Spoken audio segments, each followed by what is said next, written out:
हर्षचरित्र। बाणभट्ट ने क्या लिखा था? हर्षचरित्र। हर्षचरित्र लिखा था बाणभट्ट ने।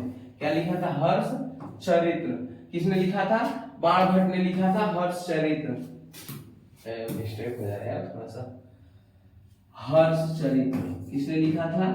बाणभट्ट ने लिखा था हर्षचरित्र। आगे है चाणक्य। चाणक्य ने भी कुछ लिखा था। चाणक्य किसके लेखक थे? जिसकी लोहा आज भी हम लोग मानते हैं चाणक्य नीति की। अगर कहीं विजय प्राप्त करना हो ना तो चाणक्य नीति सबसे ज्यादा इफेक्ट उसमें डालती है, प्रभाव डालता है। उस किसके लेखक थे? अर्थशास्त्र के। किसके? अर्थशास्त्र। अर्थशास्त्र के लेखक कौन हो जाएंगे?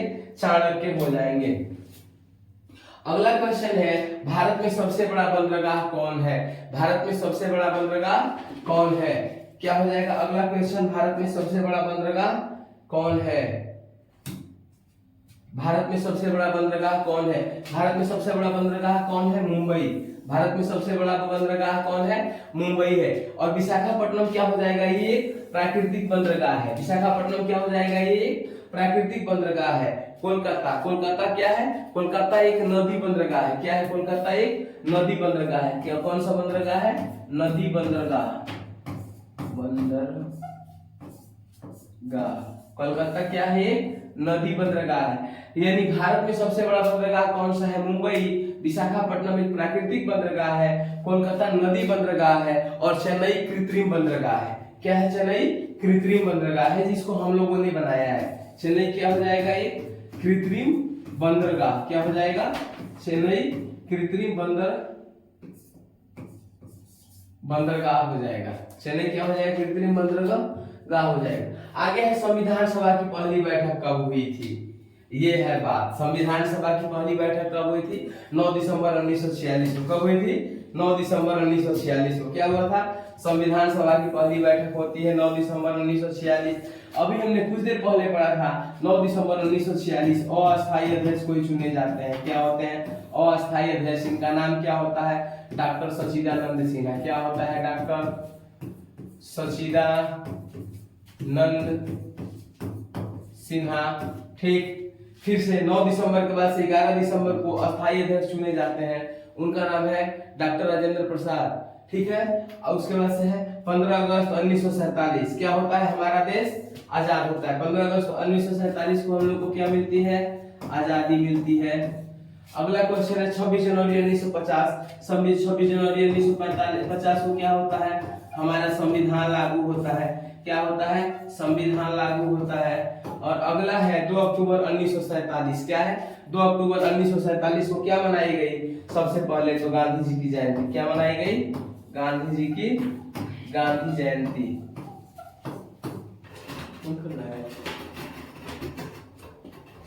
गांधी जयंती मनाई गई। आगे है किस ग्रह को लाल ग्रह कहा जाता है? किस ग्रह को लाल ग्रह कहा जाता है? तो मंगल ग्रह को क्या कहा जाता है? लाल ग्रह कहा जाता है। मंगल ग्रह को क्या कहा जाता है? मंगल ग्रह को लाल ग्रह कहा जाता है। बृहस्पति और शनि क्या है? अधिकतम बले वाले ग्रह है जिनके पास अनेक छल्ले हैं। क्या है? जिनके पास अनेक छल्ले हैं। सूर्य के सबसे निकट कौन सा ग्रह है? तो बुध है। सूर्य के सबसे निकट ग्रह हो जाएगा तो सूर्य के सबसे निकट ग्रह कौन हो जाएंगे? बुध हो जाएंगे। मंगल लाल ग्रह है। बृहस्पति और शनि सबसे अधिक बले वाले ग्रह हैं। अगला क्वेश्चन है आईने अकबरी किसने लिखी थी? आईने अकबरी किसने लिखी थी? अबुल फजल ने लिखी थी। किसने लिखी थी? अबुल फजल ने आईने अकबरी लिखी थी। अबुल फजल ने क्या किया था? आईने अकबरी लिखी थी। और एक फैजी दरबारी कवि था। फैजी किसका दरबारी कवि था? तो अकबर का क्या था? दरबारी कवि था। क्या था?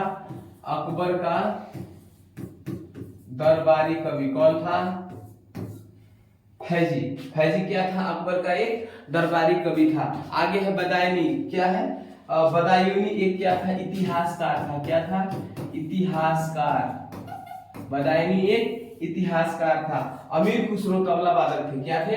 अमीर खुसरो सूफी कवि थे और तबला वादक भी थे, तो हम लोग सूफी कवि ही मानते हैं। ठीक है, सूफी कवि। अमीर खुसरो को तबला वादक भी बोला जाता है। और हमारा अगला क्वेश्चन है, भारत की पहली महिला राज्यपाल कौन थी? भारत की पहली महिला राज्यपाल कौन थी? तो ये हो जाएगा सरोजनी नायडू। कौन थी? सरोजनी नायडू भारत की पहली महिला राज्यपाल थी। सरोजनी नायडू भारत की पहली महिला राज्यपाल थी। अच्छा, अगर हमसे क्वेश्चन पूछते कि किस राज्य की राज्यपाल थी, तो आंसर क्या हो जाएगा? क्या हो जाएगा? ये उत्तर प्रदेश की राज्यपाल थी। उत्तर प्रदेश की पहली महिला राज्यपाल कौन थी? सरोजनी नायडू। विजया लक्ष्मी पंडित कौन थी? विजया लक्ष्मी पंडित एक राजनायिक थी। कौन थे? एक राजनायिक। विजया लक्ष्मी पंडित क्या थी? एक राजनायिक। ठीक है, विजया लक्ष्मी पंडित क्या थी? एक राजनायिक। और इंदिरा गांधी भारत की प्रथम महिला प्रधानमंत्री थी। इंदिरा गांधी क्या होती है? भारत की प्रथम महिला प्रधानमंत्री। इंदिरा गांधी भारत की प्रथम महिला प्रधानमंत्री होती है, जिन्हें लेडी आयरन भी बोला जाता था। जिन्हें लेडी आयरन भी बोला जाता था। और ये प्रतिभा पाटिल क्या थी? श्रीमती प्रतिभा देवी पाटिल। ये भारत की प्रथम महिला राष्ट्रपति होती हैं। क्या होती हैं? भारत की प्रथम महिला राष्ट्रपति होती हैं। क्वेश्चन था भारत की पहली महिला राज्यपाल कौन थी? आंसर हो जाएगा सरोजनी नायडू। किस राज्य की राज्यपाल थी? उत्तर प्रदेश राज्य की राज्यपाल थी। विजया लक्ष्मी पंडित क्या थे? तो एक राजनायिक। आगे इंदिरा गांधी। इंदिरा गांधी भारत की प्रथम महिला प्रधानमंत्री थी। और प्रतिभा पाटिल, जिसे हम प्रतिभा देवी सिंह पाटिल बोलते हैं, ये क्या है? भारत की प्रथम महिला राष्ट्रपति हो जाती हैं। अगला क्वेश्चन है, सूर्य में ऊर्जा का स्रोत क्या है? सूर्य में ऊर्जा का मुख्य स्रोत क्या है? नाभिकीय विखंडन। क्या है? सूर्य में ऊर्जा का मुख्य स्रोत क्या है? नाभिकीय संलयन। सॉरी, मिस्टेक हो गया हमसे। हाँ, सूर्य में ऊर्जा का स्रोत क्या है? तो नाभिकीय संलयन। ये आपस में संलयन की क्रिया करते हैं, हाइड्रोजन और हीलियम। कौन? हाइड्रोजन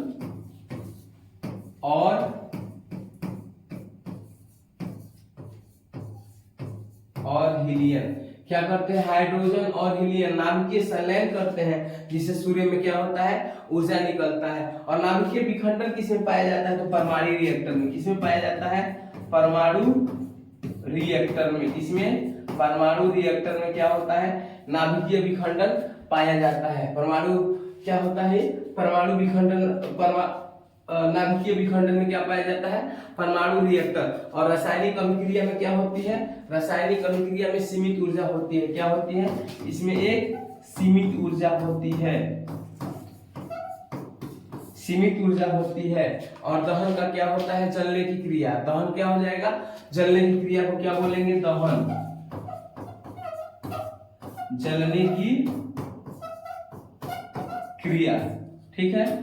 अगला क्वेश्चन है, स्वराज मेरा जन्मसिद्ध अधिकार है और मैं इसे लेके रहूंगा। किसने कहा था? बाल गंगाधर तिलक ने क्या कहा था कि स्वराज मेरा जन्मसिद्ध अधिकार है और मैं इसे लेके रहूंगा। ठीक है। महात्मा गांधी ने क्या नारा दिया था? डू और डाई। क्या था?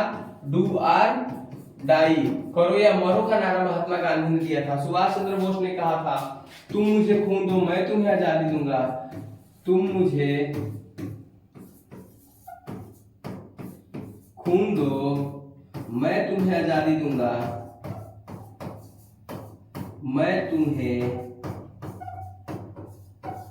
आजादी दूंगा। तुम मुझे खून दो मैं तुझे आजादी दूंगा। और गोपाल कृष्ण गोखले ने क्या कहा था? गोपाल कृष्ण गोखले ने एक उदारवादी नेता थे। क्या थे? एक उदारवादी नेता। और गोपाल कृष्ण गोखले से ही महात्मा गांधी ने सीखा था कि एक साल आराम करना है। महात्मा गांधी अपना राजनीतिक गुरु किसको मानते थे? गोपाल कृष्ण गोखले को मानते थे अपना राजनीतिक गुरु। यानी हमारा सवाल जो था, स्वराज मेरा जन्मसिद्ध अधिकार है और मैं इसे लेके रहूंगा, किसने कहा था? तो बाल गंगाधर तिलक ने कहा था। महात्मा गांधी ने क्या लिखा था? तो डू और डाई महात्मा गांधी ने लिखा। सुभाष चंद्र बोस का नारा था, तुम मुझे खून दो मैं तुझे आजादी दूंगा। और गोपाल कृष्ण गोखले ये महात्मा गांधी के राजनीतिक गुरु थे। ठीक है। अगला क्वेश्चन है हम लोग का, भारतीय संविधान में कितनी अनुसूचियां हैं? भारतीय संविधान में वर्तमान में अभी भी 12 अनुसूचियां हैं। कितनी अनुसूचियां हैं? भारतीय संविधान में 12 अनुसूचियां हैं। ठीक है। बाकी सारे के सारे ऑप्शन जो भी हैं आपके ये गलत हो जाएंगे। किस तत्व को जीवन का आधार कहा जाता है? किस तत्व को जीवन का आधार कहा जाता है? क्या क्वेश्चन है हमारा, किस तत्व को जीवन का आधार, किस तत्व को जीवन का आधार कहा जाता है? तो हम लोग क्या बोलेंगे, कार्बन। क्या है जीवन का आधार, किसको बोलते हैं? कार्बन को जीवन का आधार बोलते हैं। कार्बन को हम लोग क्या बोलते हैं? जीवन का आधार बोलते हैं। ऑक्सीजन, ऑक्सीजन को हम लोग किसमें उपयोग करते हैं? श्वसन में। ऑक्सीजन का उपयोग हम लोग किसमें करते हैं? श्वसन का उपयोग में। ऑक्सीजन का उपयोग श्वसन में। नाइट्रोजन ये पृथ्वी की सुरक्षा कवच है। क्या है? सुरक्षा कवच, पृथ्वी को सुरक्षा देती है। और हाइड्रोजन का क्या हो जाएगा? हाइड्रोजन का हो जाएगा जल का भाग है। हाइड्रोजन क्या हो जाएगा? H2O। हाइड्रोजन यानी जल का भाग है। किसका भाग है? जल का भाग। जल का भाग से मतलब है हमने एक ऐसे पेड़ को बनाया, ऐसे ऐसे एक पेड़ बनाया, इसको सेट कर दिया, जड़ के नीचे से H2O जाता है किसके ऊपर? पौधों से ऊपर, पत्तियों से। पत्तियां अपना भोजन बनाती हैं।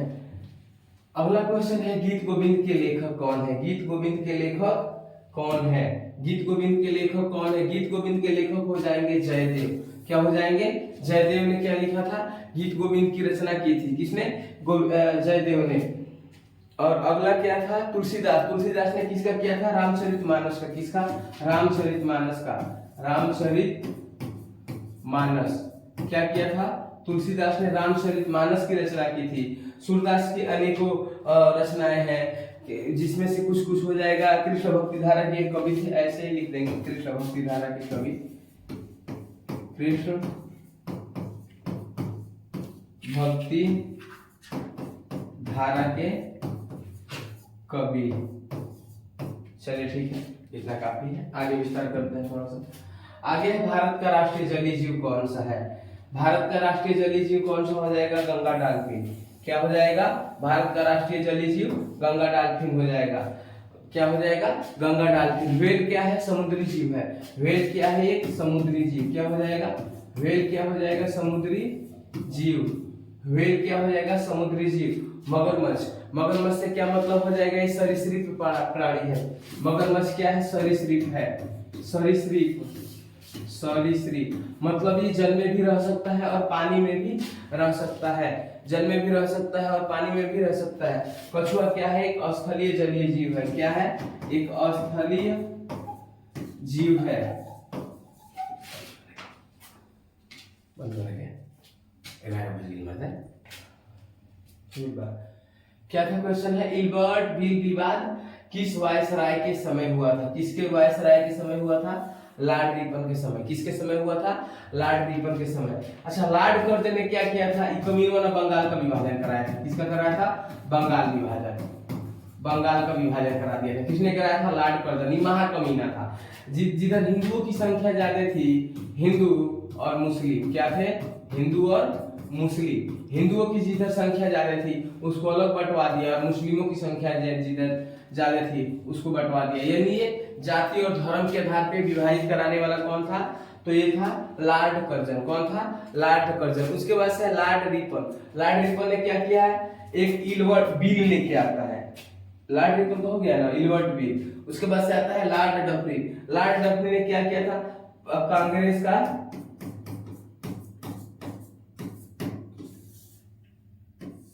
लॉर्ड डफरिन ने क्या किया था? कांग्रेस का काल इसको बोला जाता है। लॉर्ड डफरिन के काल को कांग्रेस का काल बोला जाता है। यानी कांग्रेस के लोगों का इसने बड़ा ही सहायता किया था। लॉर्ड माउंटबेटन ने क्या था? अंतिम वायसराय था। क्या था? अंतिम वायसराय। क्या कौन था? Lord Mountbatten.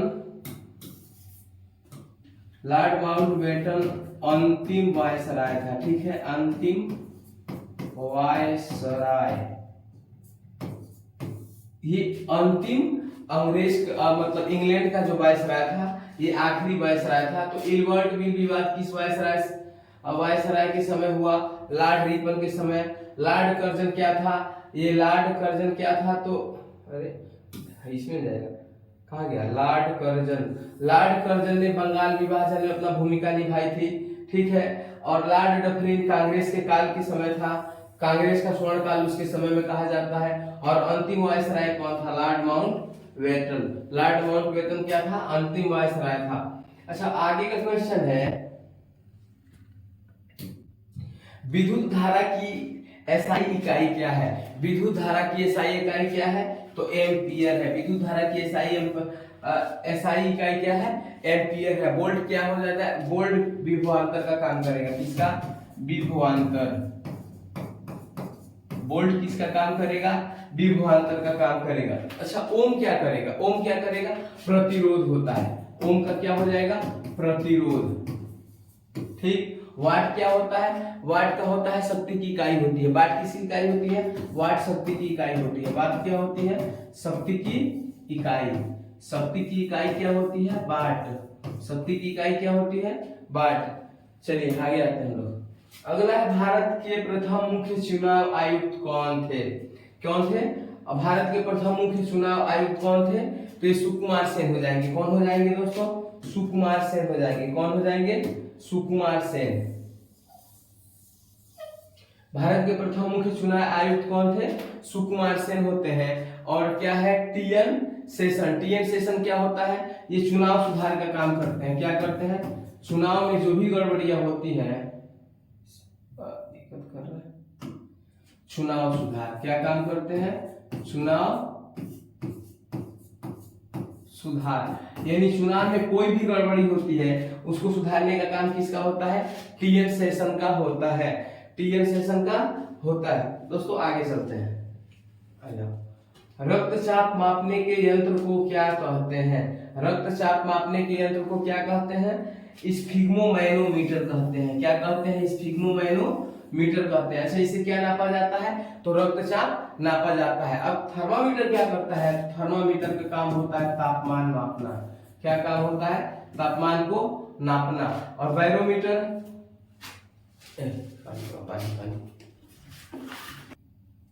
बैरोमीटर क्या काम होता है? वायु दाब मापना। क्या होता है? वायु दाब मापने का काम करता है। वायु दाब माप। वायु दाब मापक लिखते हैं। किसका काम होता है? बैरोमीटर का। और हाइड्रोमीटर का क्या काम होता है? द्रव घनत्व। क्या नापना होता है? द्रव घनत्व। क्या मापना होता है? द्रव घनत्व। ठीक है, आगे हम लोग आते हैं। अगला क्वेश्चन है, सारे जहां से अच्छा गीत किसने लिखा? सारे जहां से अच्छा हिंदुस्तान हमारा, ये लिखा किसने था? इकबाल ने। किसने लिखा था? इकबाल ने। मोहम्मद इकबाल ने गीत लिखा, सारे जहां से अच्छा ये हिंदुस्तान हमारा, हम बुलबुले हैं इसकी ये गुलिस्तान हमारा। किसने लिखा था? इकबाल ने लिखा था। और बंकिम चंद्र क्या है? बंकिम चंद्र चट्टोपाध्याय ने भी कुछ लिखा था, वंदे मातरम। क्या लिखा था? वंदे मातरम। किसने लिखा? वंदे मातरम। वंदे मातरम किसने लिखा था? बंकिम चंद्र चट्टोपाध्याय ने। क्या लिखा था? बंकिम चंद्र चट्टोपाध्याय ने लिखा था वंदे मातरम। और इकबाल ने क्या लिखा था? सारे जहां से अच्छा हिंदुस्तान हमारा। प्रेमचंद्र क्या है? प्रेमचंद्र एक उपन्यासकार है। उपन्यासकार। प्रेमचंद्र क्या होते हैं? एक उपन्यासकार। और मैथिली शरण कवि को, मैथिली शरण गुप्त को राष्ट्र कवि बोला जाता है। क्या बोला जाता है? मैथिली शरण गुप्त को राष्ट्र कवि। अगर ये क्वेश्चन में आ जाता है कि राष्ट्र कवि कौन है, तो राष्ट्र कवि मैथिली शरण गुप्त है। वंदे मातरम किसने लिखा था? बंकिम चंद्र चट्टोपाध्याय ने लिखा था। इकबाल ने क्या लिखा? सारे जहां से अच्छा हिंदुस्तान हमारा। प्रेमचंद्र उपन्यासकार होते हैं। और मैथिली शरण गुप्त राष्ट्र कवि है। भारत के राष्ट्र कवि कौन है? मैथिली शरण गुप्त। अगला क्वेश्चन है, भारत का सबसे ऊंचा जलप्रपात कौन है? भारत का सबसे ऊंचा जलप्रपात कौन है? तो भारत का सबसे ऊंचा जलप्रपात हो जाएगा जोंग जलप्रपात। क्या हो जाएगा?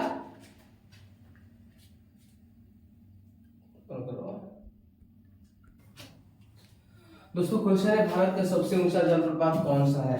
भारत का सबसे ऊंचा जलप्रपात हो जाएगा कुंचिकल। कौन सा जलप्रपात हो जाएगा? कुंचिकल हो जाएगा। आगे है जोंग जलप्रपात। क्या है? जोंग जलप्रपात। ये कहां पे पाया जाएगा? जोंग पाया जाएगा कर्नाटक में। कहां पे? कर्नाटक। जोंग जलप्रपात कहां पे है?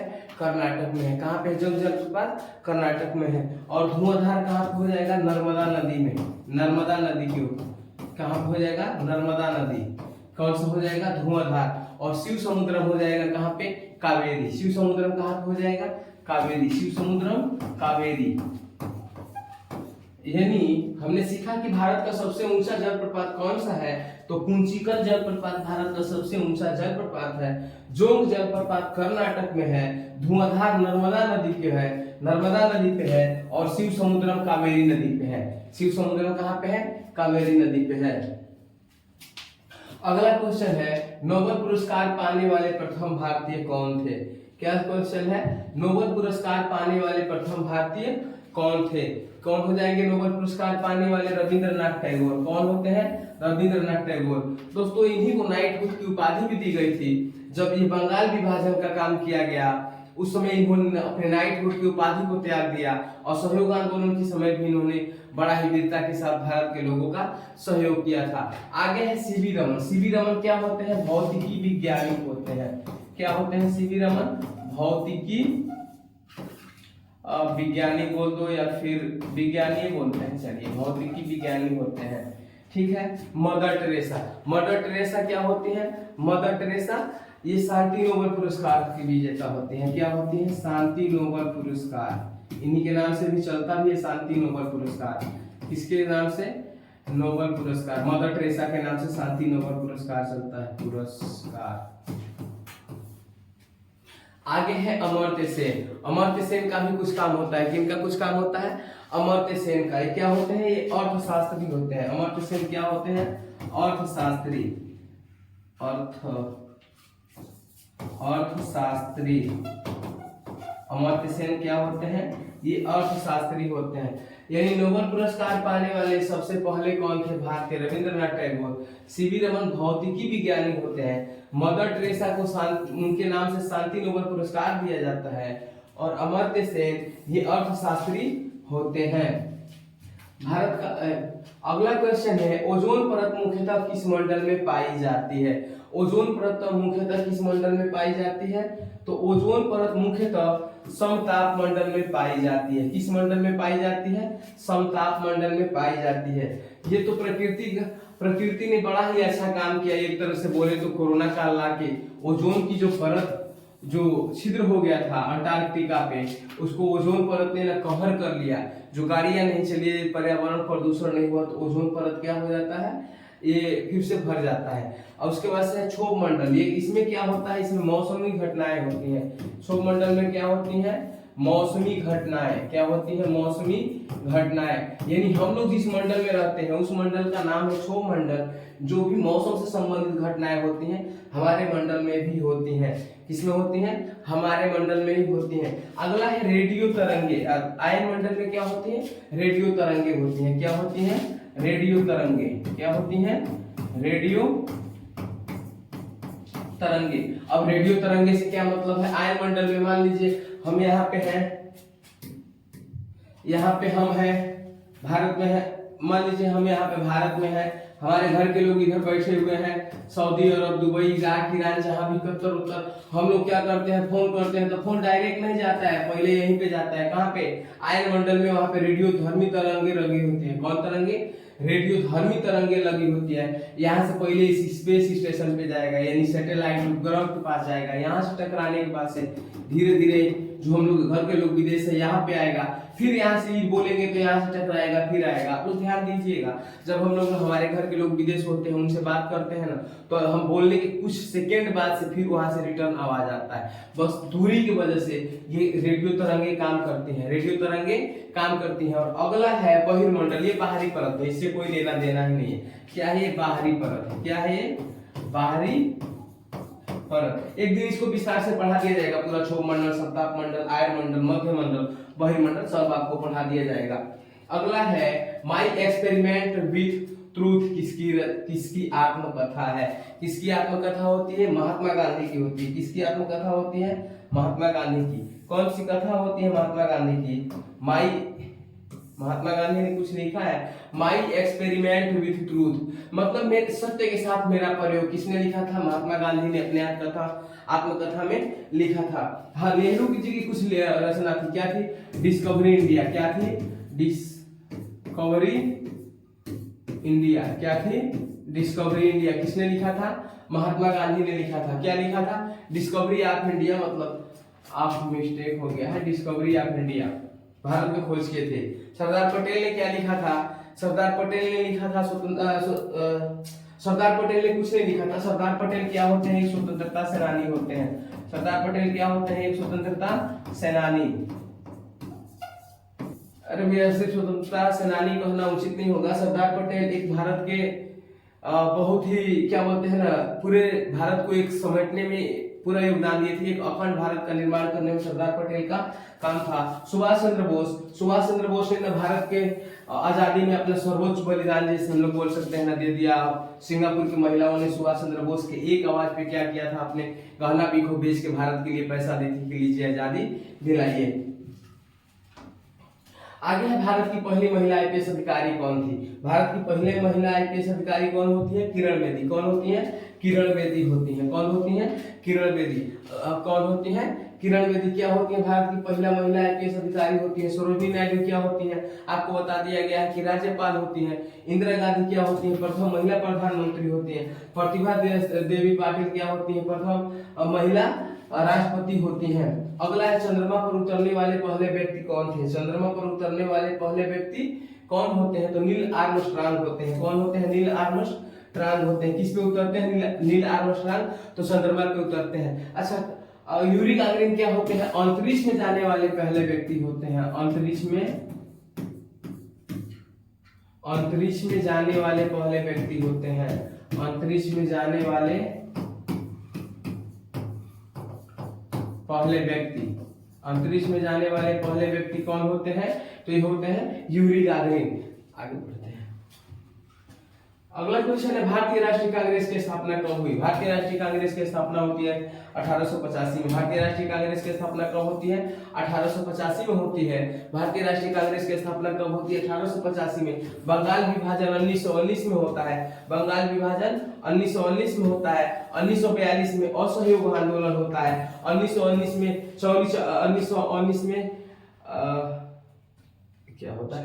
जलियांवाला बाग हत्याकांड होता है। क्या होता है? जलियांवाला बाग हत्याकांड होता है। कब होता है? 1919 में, 13 अप्रैल 1919 को। कब होता है? 13 अप्रैल 1919 को जलियांवाला बाग हत्याकांड होता है। अगला क्वेश्चन है लौह पुरुष किसे कहा जाता है? लौह पुरुष किसे कहा जाता है? सरदार वल्लभ भाई पटेल को लौह पुरुष कहा जाता है। महात्मा गांधी को क्या बोला जाता है?